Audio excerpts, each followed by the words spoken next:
We are at the food pantry today. It's just a really good connection with the community and getting kids clicked into different resources that the community has, possible job opportunities, and possibly come weekly to cook and use their kitchen.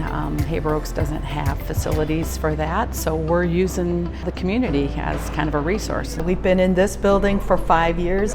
It's just here for the community, from the community, I like to say. The community built this. And one of the benefits that I see happening right here is working with District 155 and the kids coming in here and hands-on preparing food and seeing what it's like. I really liked coming here. I thought it was really fun to be shown, like, in an environment like this, how to prepare things for other people, and I really like that everyone here wants to be here.